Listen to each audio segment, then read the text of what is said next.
quick math. Go to number, go nice, and then you type post-row column.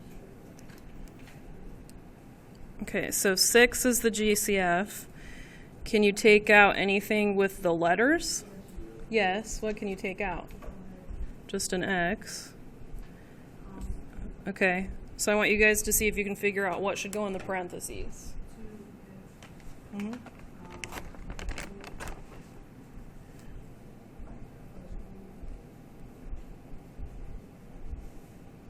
Okay.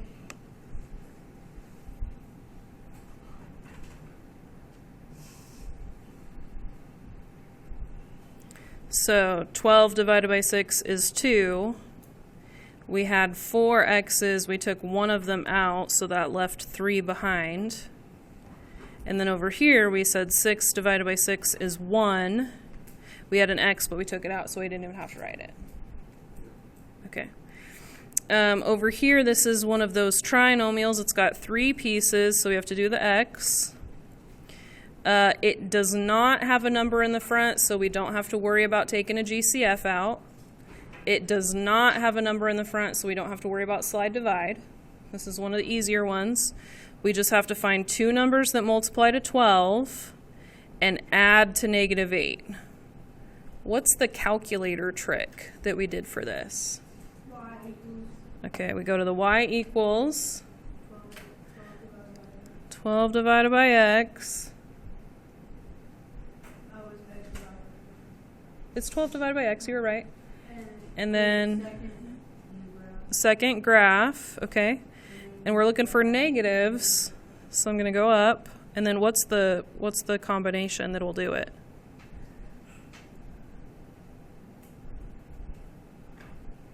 What combination adds to -8? -2, -6, okay. And so what do we write in the parentheses? Okay, but with b's, right? Because we're doing the same variable. B minus 6, B minus 2. Okay. And if you wrote B minus 2, B minus 6, that's also correct. what if I wrote x? If you wrote X, I would give you a frowny face and take off half a point. Yeah. Okay. The next one has 3 terms just like number 2 did, but it has a 7 in the front. Is the 7 a GCF? No, 7 doesn't divide out of 15, 7 doesn't divide out of 18. So if it's not a GCF, what method are we using? Slide divide. Okay, so 7 times -18, -126. Okay, so we're multiplying to -126, we're adding to -15. -126 divided by x.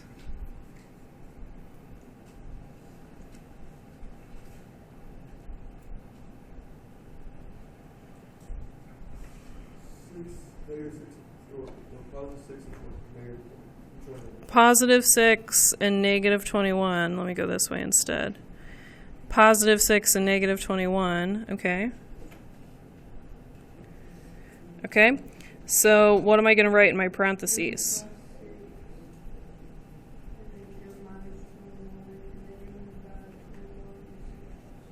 Okay. So divide by the number that we slid.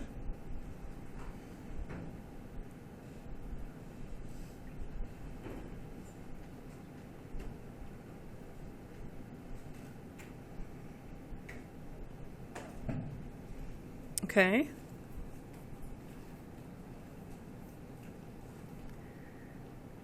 And then what do we do? Then you take the 7 since it can't go into 6 Uh-huh. and slide it to the So we bottoms up this one. This would be 7m plus 6. 7m plus 6. Perfect. And minus Yeah, 21 divided by 7 is 3. And we're done. Okay. This one has a number in the front. Is the number something that tells us we have to slide divide, or is the number something that tells us we should do a GCF? GCF. GCF is 6, so we can double check that. We can do math, go over to number 9, and when we do the GCF, we check it with the biggest numbers just to see what their GCF is. And 6 is their GCF, and that happens to be the number in the front, so that's a good sign. So we'll take out the 6, and what does that leave behind? A squared. 54 divided by 6, 9. Okay, and then 48 divided by 6 is 8. Okay, so I know my final answer is going to have a 6 in the front, and then it's going to have 2 sets of parentheses. So, yeah, I'm doing the X thing. I'm looking for 2 numbers that multiply to 8 and add to negative 9. That would be Negative 8, negative 1. Okay, so what should I write in the parentheses?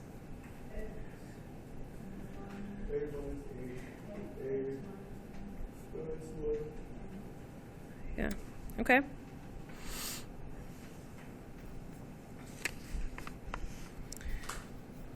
What should I do for number 5? It's a trinomial. It's got the 3 terms. Do the X thing. Multiply to 6. Add to 7. 1 and 6. 8 plus 1, or x plus 1, x plus 6. Okay.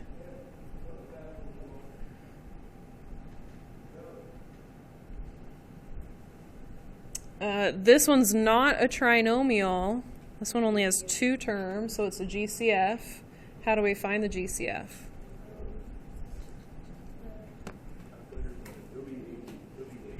Math. You said it's 8? Yeah. So if we do 56 and 40, yeah, 8 makes sense. Okay, we're going to take out 8. Do we take out any letters? V? V2, okay. So 56 divided by 8, 7. And we already took out both of the V's, okay. And then 40 divided by 8, 5. Okay, so there's 4 V's. We took out 2 of them. And then U squared. Okay. Any part of that warm up that is weird or uncomfortable or no? Okay. Save this warm up for Monday so that when we get to the Monday warm up, we don't brain fart as much. Okay. Let's get out a piece of paper to take notes on. We are learning one more type of factoring, and this is the last type of factoring. So the plan is on Monday, we're going to review all the types of factoring. And then on Tuesday, we're going to have a quiz on factoring. Factoring quiz. That's the plan. Okay? And we are towards the end of the unit, so we're getting closer to a test. The plan is a test next Friday. I have toilet paper up here. Ooh, here you go. All right. So for notes, we are factoring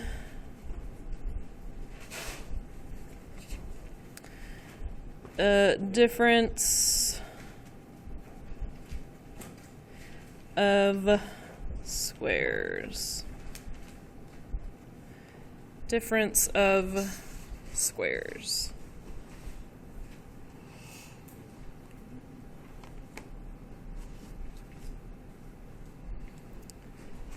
All right.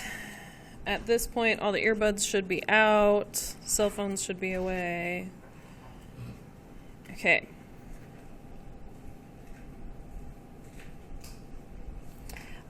Difference of squares is nice. I basically saved the easiest for last. So when I say squares, I mean perfect square numbers. So we're going to write those down first so that we recognize them. You probably recognize some of them. but you might not recognize some of the bigger ones. So 1 times itself is 1.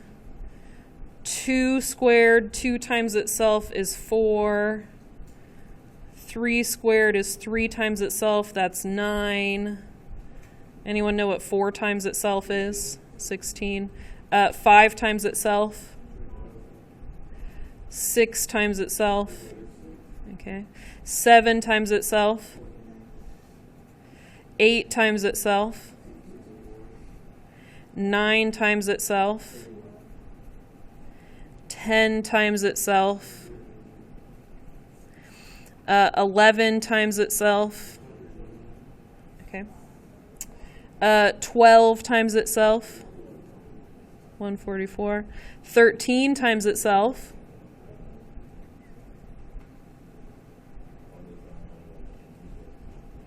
169. 14 times itself. 196. 15 times itself. 225. Okay, that's as high as we're going to go. So these ones are certainly more common. They get up this high. These seem to be the ones that we typically see. The reason it's good for us to know them is that difference of squares is easiest to see if you kind of recognize them, and you have to be able to see those perfect squares in the problem, so it's nice to be able to kind of know what those perfect squares are. Okay, so for example, if we were factoring a problem and we had x squared minus 4, this is difference of squares because difference in math means subtraction, and then x squared is a square and 4 is a square, that's 2 squared. And so when you factor this, you say that the factors would be x plus 2, x minus 2. That's it. You just have 2 sets of parentheses, one with a plus, one with a minus. If we did x squared minus 36, oops, that doesn't need parentheses. Just kidding.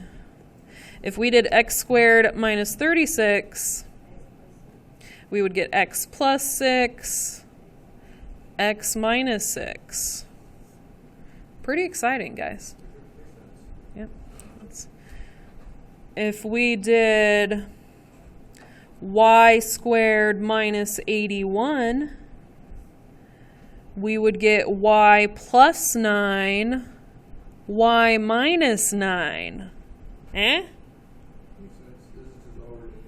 is all we're doing. This is the last type of factoring. Do you guys like that this is the last one we did? Will this be like in other columns too? They'll be mixed in.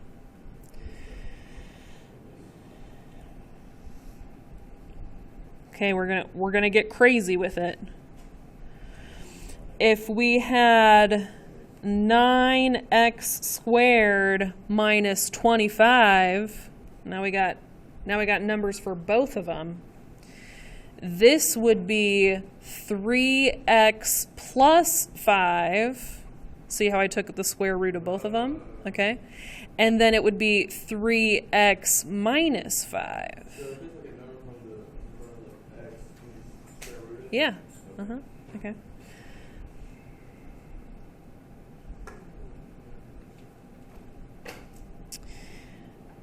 Okay.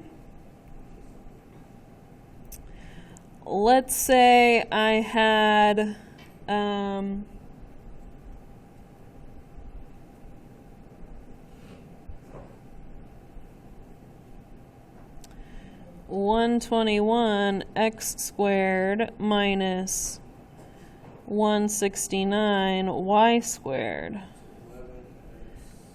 plus, what's the 169? 13. 11x plus 13y times 11x minus 13. yeah.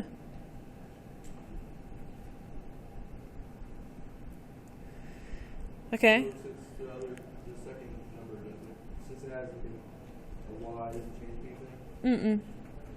Nope.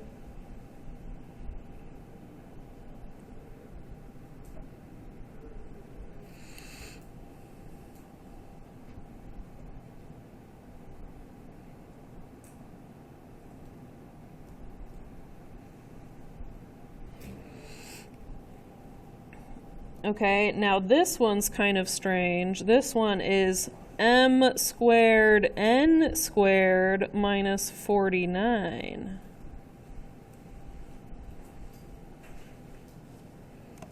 So it would be M N plus 7.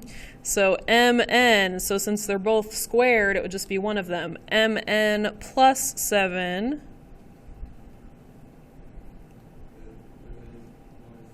mn minus 7.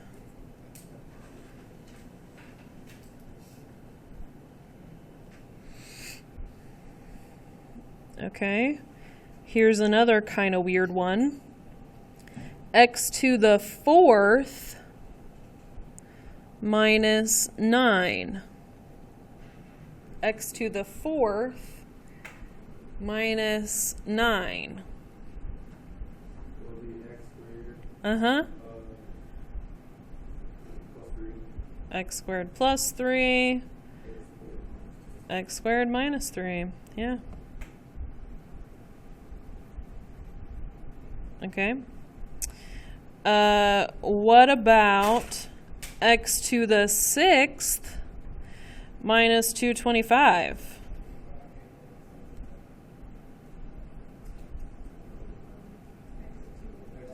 X to the 3rd plus 15. Okay.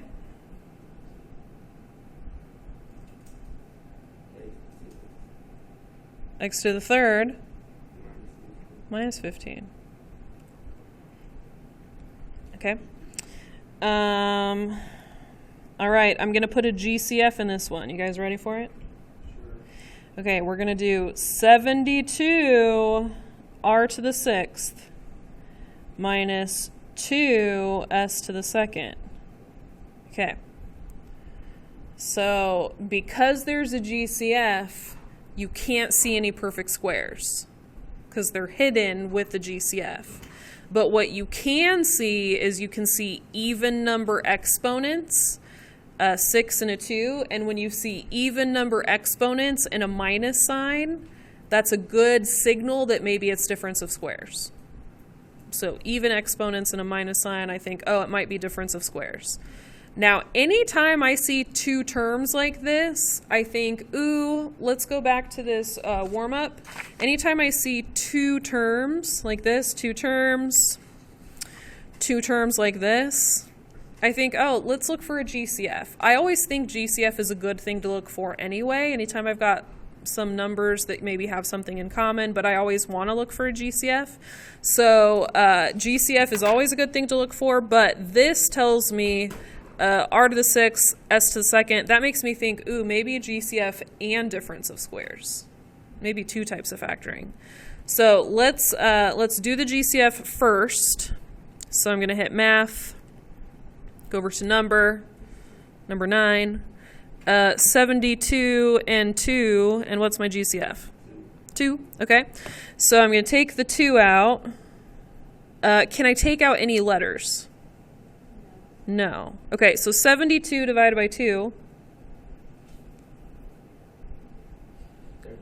36. 36 r to the 6th minus 2 divided by 2 is just 1. So you can write the 1 or you cannot write the 1. It doesn't matter. 1 s to the 2nd. Okay? And now if we look at the numbers, we have a 36 and a 1. And are those perfect squares? Yes. And then we have even number exponents, and even number exponents we saw, as long as they're even number exponents, they work. Okay, so I'm going to leave the 2 in front, and now I'm going to do the 2 sets of parentheses, one with a plus, one with a minus. So what should my first parenthesis be?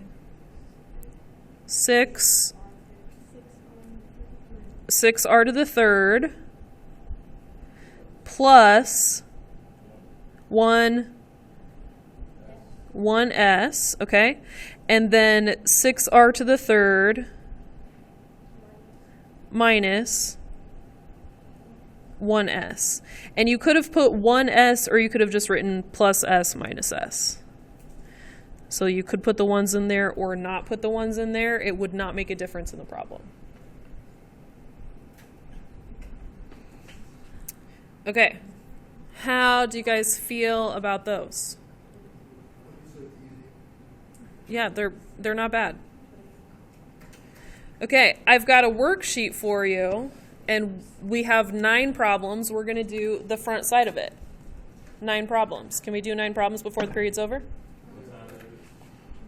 We got 40 minutes. 9 problems in 40 minutes? 9 problems like this in 40 minutes? I think we could do these. Okay. And a punchline. I know how you guys like the punchlines.